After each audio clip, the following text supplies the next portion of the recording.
Cena 1. Interior. Um escritório escuro e desordenado. Noite-a. Câmera foca em um close-up de um giz batendo freneticamente em uma lousa negra. O som é rítmico, quase como um coração batendo. Vemos símbolos: psi, del, integral. A luz de um abajur antigo projeta sombras longas. Tom calmo, mas carregado de mistério. Esqueça tudo o que te disseram sobre a matemática ser apenas uma matéria chata que você teve que suportar na escola para passar de ano. Esqueça a ideia de que ela é apenas uma ferramenta prática, como uma chave de fenda ou um martelo. A câmera se afasta, vemos o narrador, vestido de forma casual, sentado em uma poltrona de couro, segurando um café. Ele olha diretamente para a lente. Você acha que a matemática é algo que nós, humanos, inventamos? Uma linguagem que criamos para contar ovelhas, dividir a conta do bar ou calcular quanto grão cabe em um silo? Tudo bem, eu aceito isso. É uma visão reconfortante. Ela nos coloca no controle. Mas se isso for verdade, se a matemática for apenas um faz de conta sofisticado que saiu da nossa cabeça... Então você precisa me explicar uma coisa que deveria te tirar o sono. Ele se levanta e caminha até uma janela, olhando para as estrelas. Por que o universo obedece a regras que nós inventamos dentro de salas fechadas, rabiscando símbolos em pedaços de papel? Corte para montagem rápida, símbolos matemáticos sobrepondo-se a imagens de galáxias, átomos colidindo e ondas do mar. VO. Pense no que estou te perguntando. Ao longo da história, homens e mulheres sentaram-se em salas solitárias. Eles brincaram com abstrações puras, coisas que não tinham nada a ver com o mundo físico, com a lama, com o sangue ou com o vento. Eles criaram estruturas lógicas por pura curiosidade estética. E então, décadas ou séculos depois, os físicos olham para o tecido da realidade e descobrem que aquelas abstrações descrevem o mundo perfeitamente. Não aproximadamente, perfeitamente. Cena 2. O mito da ferramenta. Narrador volta para a lousa e apaga um canto, escrevendo invenção em letras grandes. O mito que nos contam é que a matemática é apenas uma descrição, como um mapa. Um mapa não é o território, certo? Se eu desenho um mapa de uma montanha, o mapa não faz a montanha existir. Mas na física fundamental, algo bizarro acontece. É como se desenhássemos um mapa de uma Terra imaginária, digamos a Terra-média de Tolkien, e 100 anos depois descobríssemos que o planeta Terra é, na verdade, exatamente igual àquele mapa, até o último grão de areia de Mordor. Ele se vira para a câmara, desafiador.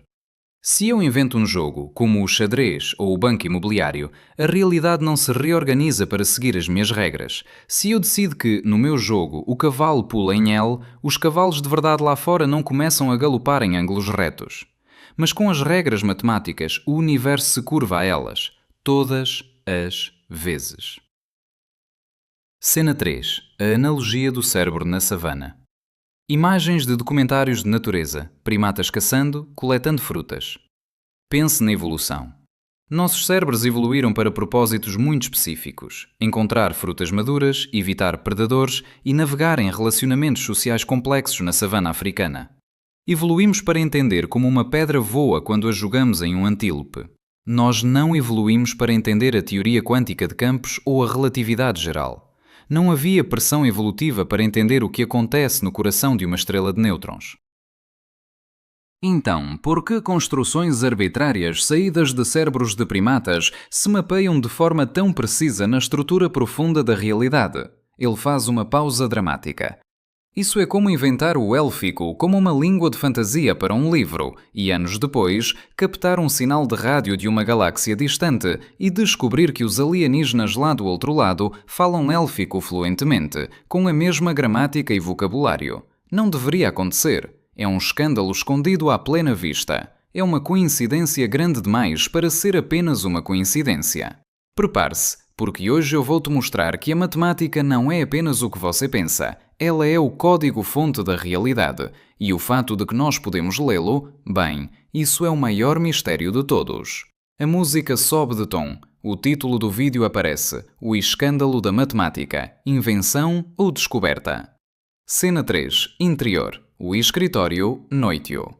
Narrador se aproxima da lousa. Ele apaga os símbolos anteriores e escreve uma única letra grande: E.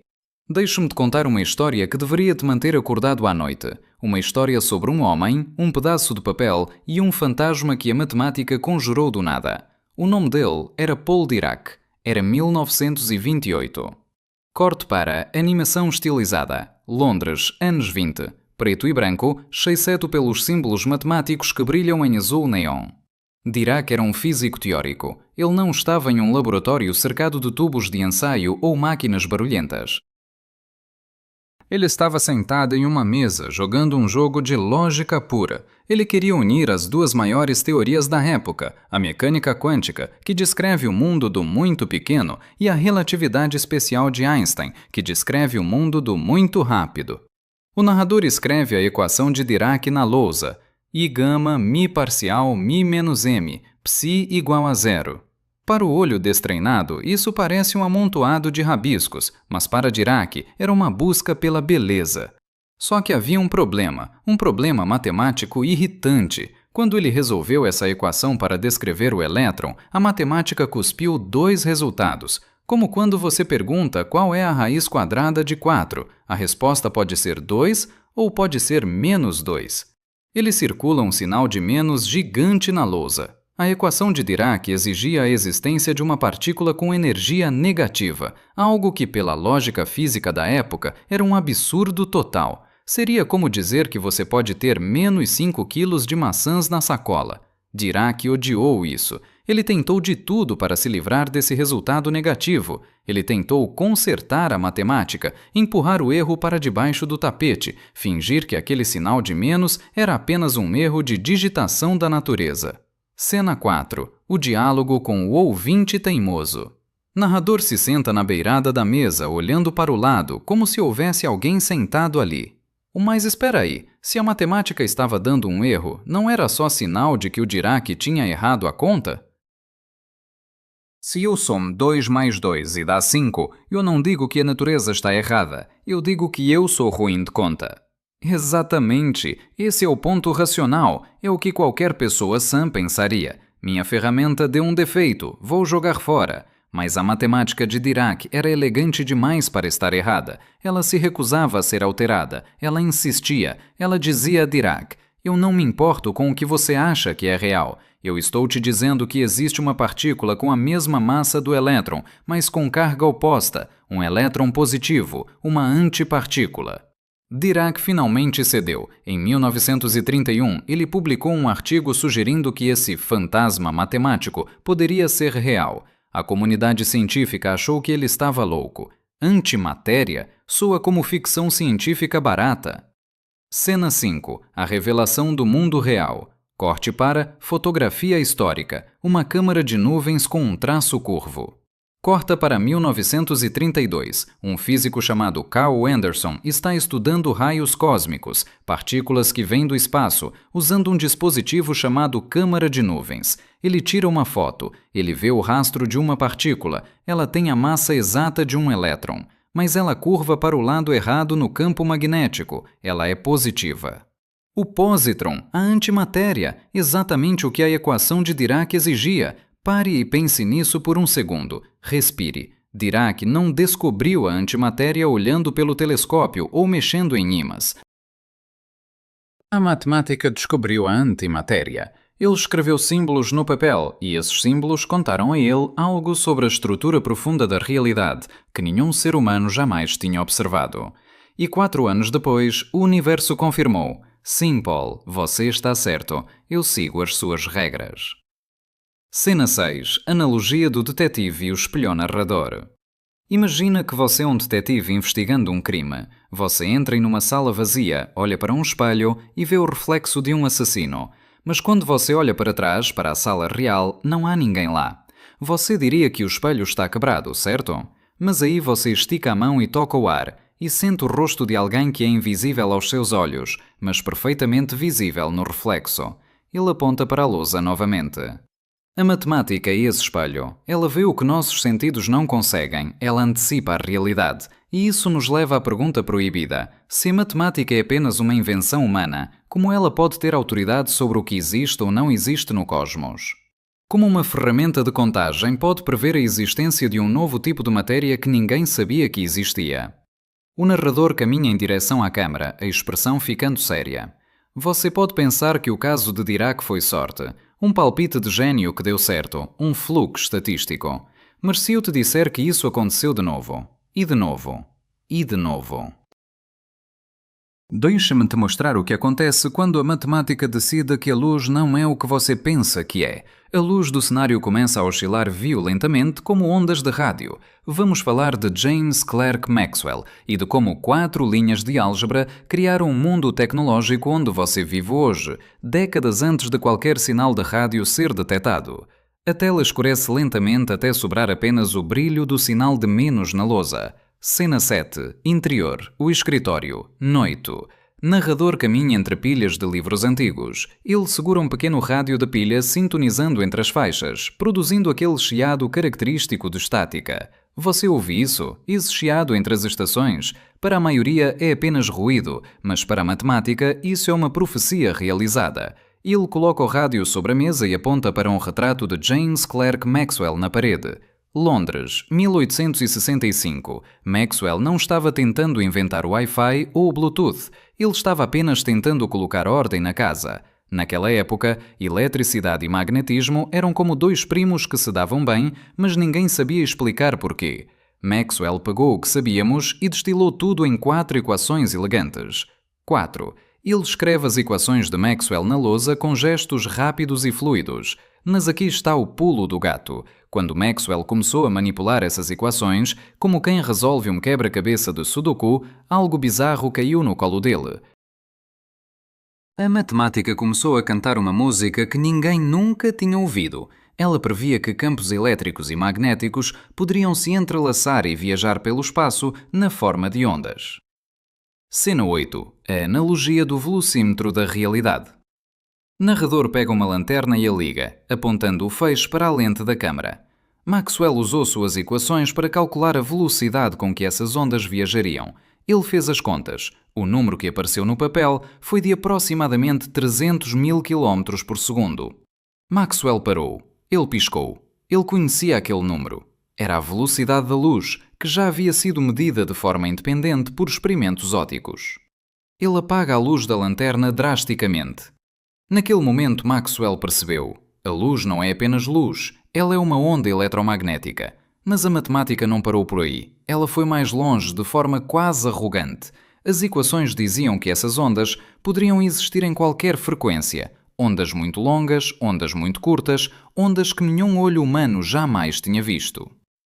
E o que ele fez? Saiu procurando essas ondas com uma antena? Não, esse é o ponto. Maxwell morreu sem nunca ver uma onda de rádio. Ele morreu confiando apenas na beleza da álgebra. Foram necessários 20 anos para que Heinrich Hertz construísse um aparelho e provasse que a matemática de Maxwell não era apenas um modelo útil, era a verdade nua e crua. Ondas de rádio, micro-ondas, raio-x. Tudo isso estava escondido dentro de 4 linhas de símbolos, antes mesmo de sabermos que existiam. Ele bate com o dedo na têmpora. Você usa o seu celular hoje porque a matemática de um homem do século XIX exigiu que o universo se comportasse de uma certa maneira. E o universo, como um súdito fiel, obedeceu. Cena 9. O pesadelo de Einstein. O monstro na equação. A dor apaga a lousa e escreve apenas 2 palavras: espaço-tempo. Se Maxwell e Dirac não te assustaram, vamos falar de Albert Einstein. Em 1915, ele publicou suas equações de campo da relatividade geral. Elas descrevem como a massa curva o tecido do espaço e do tempo. É a geometria do cosmos. Mas a matemática é uma criatura selvagem. Você a convida para entrar na sua casa e, de repente, ela começa a derrubar as paredes. Um abismo escuro curvando a luz ao seu redor. Um físico chamado Karl Schwarzschild, servindo no fronte da Primeira Guerra Mundial, pegou as equações de Einstein e encontrou uma solução estranha. A matemática dizia que se você espremesse massa suficiente em um espaço pequeno o suficiente, o espaço-tempo se rasgaria. Nada, nem mesmo a luz, poderia escapar. Um buraco negro. Sabe o que o Einstein achou disso? Ele achou que era uma anomalia matemática, um erro de sistema. Ele passou anos argumentando que a natureza jamais permitiria que algo tão absurdo existisse. Ele amava matemática, mas ele não confiava nela totalmente. Ele achava que a ferramenta estava exagerando. O narrador caminha até um monitor que mostra a famosa foto do buraco negro M87 estrela, tirada em 2019.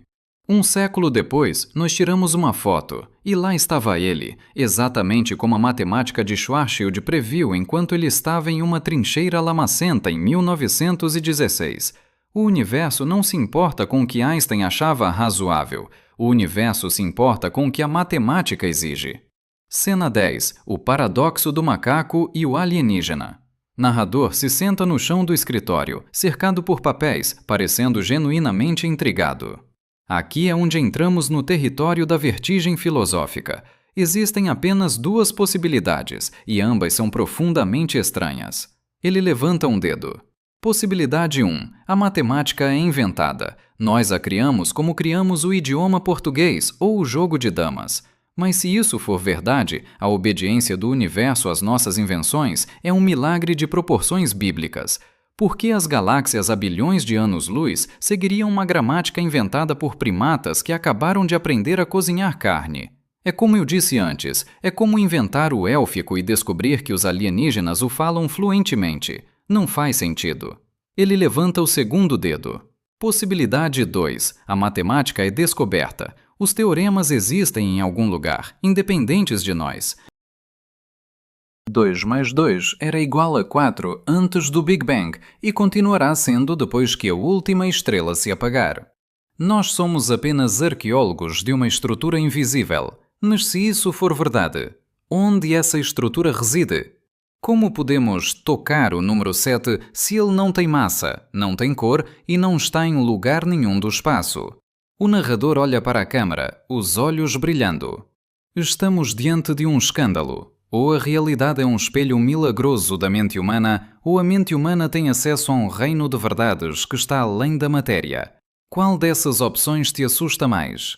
Mas espere, a coisa fica ainda mais profunda. Porque a matemática não apenas prevê o que existe, ela nos diz o que é impossível. E é nos limites do impossível que encontramos o verdadeiro rosto da natureza. Vamos falar de entropia e porque o tempo só corre para um lado. E mais uma vez, a resposta está em números que ninguém queria aceitar. Cena 11. Interior. O escritório, noito. Narrador está segurando um cubo de gelo em um copo de água. Ele observa o gelo derreter, uma expressão de fascínio melancólico no rosto. Nós falamos sobre como a matemática prevê o que existe, mas há algo ainda mais perturbador. Ela dita o que é impossível. Ela desenha as fronteiras da nossa realidade como se fosse um guarda armado em uma guarita invisível. E se você tentar cruzar essa linha, a matemática não te dá uma multa, ela simplesmente desativa a sua existência. Ele joga o gelo de volta no copo com um ruído seco. Pense na velocidade da luz, 299.792.458 metros por segundo. Por que esse número? Por que não o dobro? Por que não infinito? Se você olhar para as equações de Einstein, você verá que à medida que você se aproxima dessa velocidade, a energia necessária para continuar acelerando aumenta exponencialmente. Para um objeto com massa atingir a velocidade da luz, a matemática exige uma quantidade infinita de energia. Ele olha para a câmera, sério. O universo não tem energia infinita, logo você não pode ultrapassar essa marca. Não é uma limitação tecnológica, não é que não inventamos um motor bom o suficiente, é uma barreira lógica. É como se o programador do universo tivesse colocado um limitador de velocidade no código-fonte e a matemática fosse a prova de que esse limite é inviolável. Cena 12. A analogia da bagunça. Entropia. O narrador pega um maço de cartas de baralho. Ele as joga para o alto, deixando que se espalhem pelo chão de forma caótica. Ou pense na entropia, a segunda lei da termodinâmica. A lei que diz que o calor sempre flui do quente para o frio, que os ovos quebram, mas nunca se desquebram, e que o seu quarto sempre tende à bagunça se você não gastar energia para limpá-lo.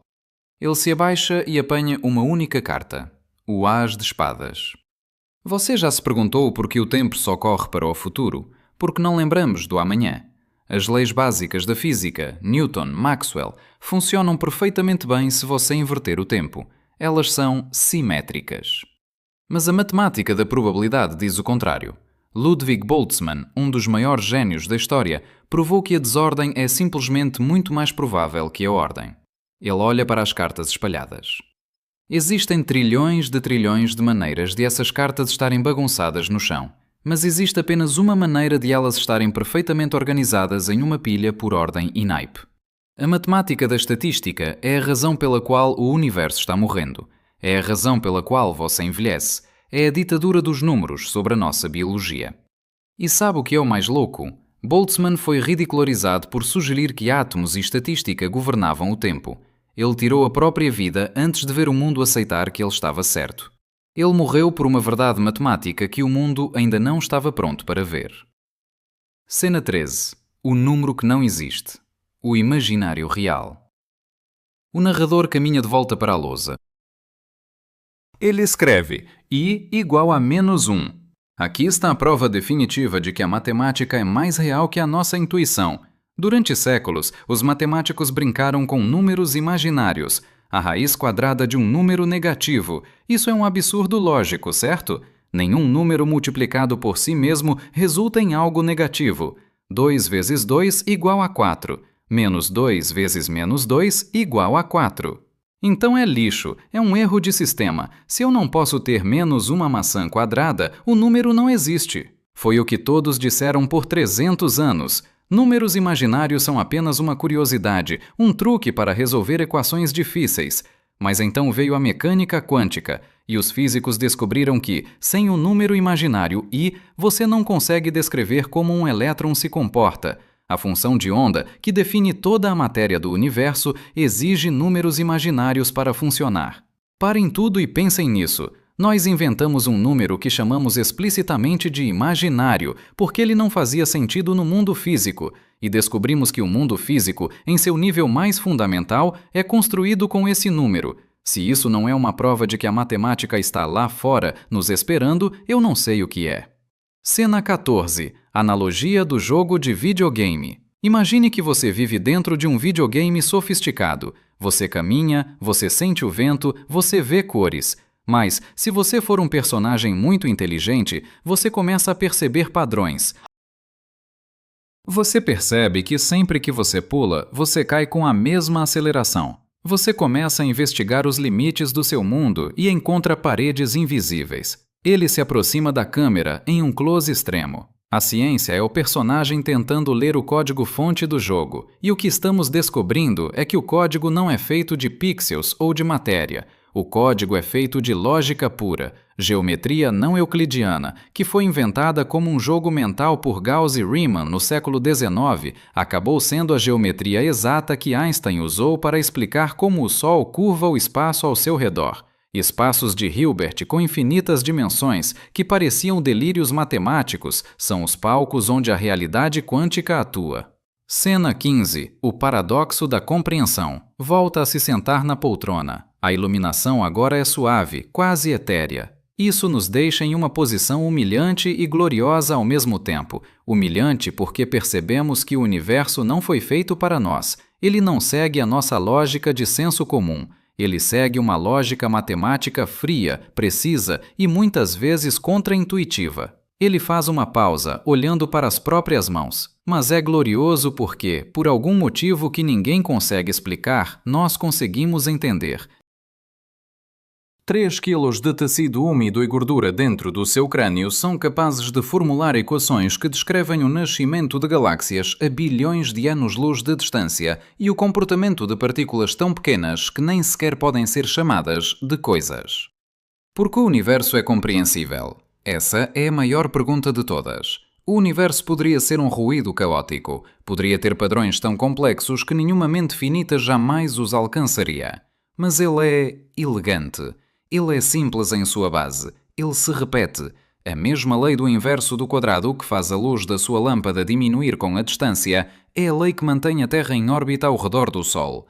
Uma única regra para dominar domínios completamente diferentes. Narrador olha para o relógio na parede. O tic-tac parece mais alto. Estamos chegando ao fim da nossa jornada, mas antes de irmos, eu quero te fazer um convite. Eu quero que você mude a maneira como você olha para o mundo, porque o que você chama de realidade é apenas a pele. O que está por baixo, bem, o que está por baixo é o que vamos discutir na parte final. Prepare-se para a conclusão mais estranha da sua vida. Cena 16. Exterior. Um campo aberto. Crepúsculo. Narrador caminha por um campo de girassóis. A luz dourada do sol poente banha a cena. Ele para diante de uma flor e aponta para o centro dela, onde as sementes formam espirais perfeitas. Olhe para isto. Não é apenas uma flor, é um gráfico. Se você contar as espirais que giram para a esquerda e as que giram para a direita, você encontrará quase sempre dois números vizinhos da sequência de Fibonacci: 1, 2, 3, 5, 8, 13, 21, 34. Ele arranca uma semente e a segura entre os dedos. Porque uma planta que não tem cérebro, não sabe ler e nunca frequentou uma aula de álgebra segue uma sequência numérica descoberta por um matemático italiano do século XIII? Porque a mesma proporção que define a curva de uma galáxia a milhões de anos-luz também define a curva de uma concha de náutilo na palma da sua mão ou o arranjo das pétalas de uma rosa? Cena 17. O grande acerto de contas, filosófico. O narrador volta para a câmera. Ele parece menos um professor agora e mais um guia em uma jornada existencial. Em 1960, o físico Eugene Wigner escreveu um ensaio famoso chamado A Irrazoável Eficácia da Matemática nas Ciências Naturais. Ele argumentava que a precisão com que a matemática descreve o mundo físico é algo que beira o milagroso. Não há nenhuma razão lógica para que o universo seja tão cooperativo. Mas e se for apenas a nossa mente filtrando o que vê? Nós ignoramos o caos e focamos apenas no que faz sentido matemático. Nós somos viciados em padrões. Essa é a saída de emergência favorita dos céticos. Nós impomos a ordem ao caos. Mas isso não explica Dirac. Isso não explica Maxwell. Isso não explica como uma equação escrita em 1915 pode prever um buraco negro que só fotografamos um século depois. O padrão não está nos nossos olhos. Ele está no tecido da própria existência. Ele faz uma pausa e olha para o céu, onde as primeiras estrelas começam a aparecer. Isso nos leva à beleza assustadora da nossa realidade. Se a matemática é o idioma do universo e nós somos os seres que aprenderam a falar esse idioma, o que isso diz sobre nós? Cena 18. A analogia da chave mestra. Imagina que você encontra uma porta trancada em um castelo antigo. Você nunca viu a chave. Você vai para a sua oficina, imagina como uma chave deveria ser, baseando-se apenas em estética e lógica pura, e forja uma peça de metal com dentes estranhos e complexos. Você volta ao castelo, insere a sua chave inventada na fechadura e... clique! A porta se abre. Ele faz o gesto de girar uma chave no ar. Você diria que inventou a chave ou que descobriu o segredo da fechadura? A matemática é essa chave mestra, e o fato de que ela abre as portas mais pesadas e profundas do cosmos sugere que a nossa mente e o universo não são estranhos um ao outro. Nós estamos sintonizados na mesma frequência. Cena 19. Conclusão emocional. O milagre da compreensão. Música atinge um clímax épico e depois silencia, deixando apenas um piano sutil ao fundo. O narrador caminha de volta para sua poltrona, mas não se senta. Ele apaga o abajur, deixando o quarto iluminado apenas pela luz da lua e pela lousa branca. Não me pergunte por que o universo obedece à matemática. Ninguém tem essa resposta. Nem Einstein, nem Feynman, nem os maiores gênios que já pisaram na Terra. O que eu posso te dizer é que ele obedece, impiedosamente, precisamente, sem exceções que tenhamos encontrado até hoje. Ele olha profundamente para a lente.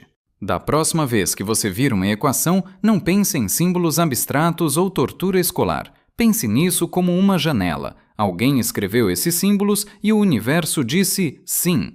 Isso não é apenas ciência, isso é um milagre escondido à plena vista. Não um milagre sobrenatural, mas algo muito mais profundo. A evidência de que, sob o caos, a dor e a complexidade do dia a dia, existe uma estrutura elegante, eterna e compreensível. Cena 20. Final e tal. Narrador sorri, um sorriso de quem compartilha um segredo valioso.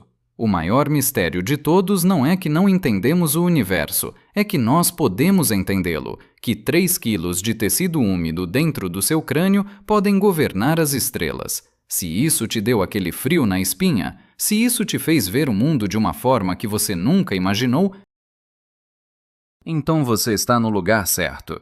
Ele se afasta da câmera enquanto os créditos começam a subir sobre o fundo da lousa cheia de cálculos. Se você quer ver um mundo como ele realmente é, sem filtros, com toda a sua beleza matemática e seus mistérios insolúveis, inscreva-se no Feynman Physics. Nós não entregamos respostas fáceis aqui, nós entregamos as reais. E as respostas reais são sempre muito mais interessantes do que qualquer ficção. Eu te vejo no próximo vídeo. Até lá, continue questionando. O código está lá fora. Você só precisa aprender a ler. Fim.